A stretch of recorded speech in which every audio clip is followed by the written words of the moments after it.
Good morning, everyone. Welcome to your Monday briefing. Slightly unusual situation we have, but it's great to be able to talk to you all. And I hope you're well. I hope you're keeping really well. Just a little bit of a thought really this Monday. I'm reading this book, Some Kids I Taught and What They Taught Me, recommended by Sue Warman, and a group of us are reading it together. And one line I often use when I talk about how we really relate to our children is this idea that they should be grateful and they should feel lucky that they can come to a school like ours and that we love to have them here. And that idea of love comes through a lot when we talk to our children and when we build those relationships.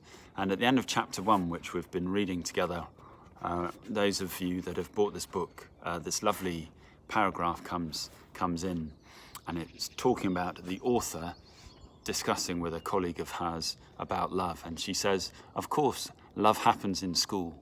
Schools run on love. Love of this teacher's academic subjects and her pupils and for the family of her school.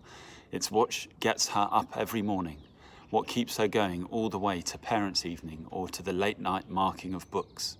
Her love, like most teachers' love, is agape, the pure parental strain. This word, like most philosophy and most Greek, has sadly disappeared from teacher training manuals. And I thought at the start of this week, where everything is so fragmented and we're not able to see our children, or many of them, just remembering that what gets us up in the morning, what helps us and makes us push through to set those show my homework tasks, to interact with children at a distance, is that absolute love for them that needs to keep going despite all the challenges that we're facing.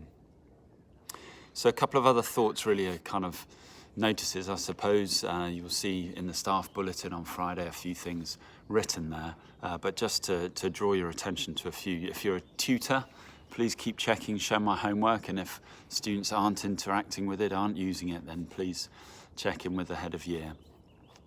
And what we're trying to do for the students that are in school, we had 14 towards the end of last week, one day. Today we've got 10, but we're doing well. They're a good group of students, as we're trying to shift things around a little bit so that there's a bit more subject basis to some of it.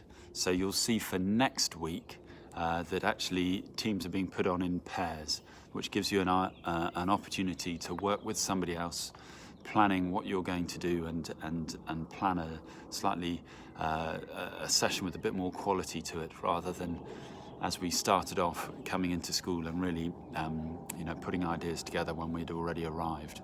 So please check if there are any problems, let us know, and colleagues have been doing that. We do have time at the moment though, and do think about your own professional development. Have a look at whether there's there are opportunities for doing work remotely, and there'll be some more ideas about that coming through. But think about your own professional development at the moment, please, if you can. Tutors, do check that children are logging on to Show My Homework, and if not, then please check with your head of year and inform them. And please keep in touch with them. Do anything you can to reduce their anxiety, and part of that reducing anxiety will be by keeping them moving forward in their studies, particularly in year 10. And if you can find some ways of, as I described in my piece on Friday, of recording and getting some resource that they can watch on their computer and interact with and work on, then that would be absolutely brilliant. And finally, let's just keep in touch with each other. I'll be checking, as I am doing daily, any updates that we hear from the DFE or from Public Health England.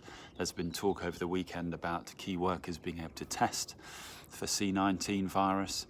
There's been no news come through to the school about how we can do that, but I'll keep on top of that. And let's keep looking after each other. Please do, if you've got it, read your first chapter of the book. That's about 45 pages. It's great.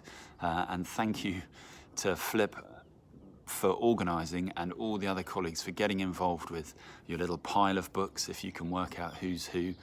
and also that wonderful message that went out to students about a real kind of encouragement from us as a body of staff. And I'll attach that to this email when I send it through this morning. So I hope you're well. I hope you're keeping you and your family safe and sane, and using the time that you have, yes, to plan interesting activities for the children to keep moving forward, but also to slow down and have some real quality time with those around you. And I look forward to seeing you soon. Bye.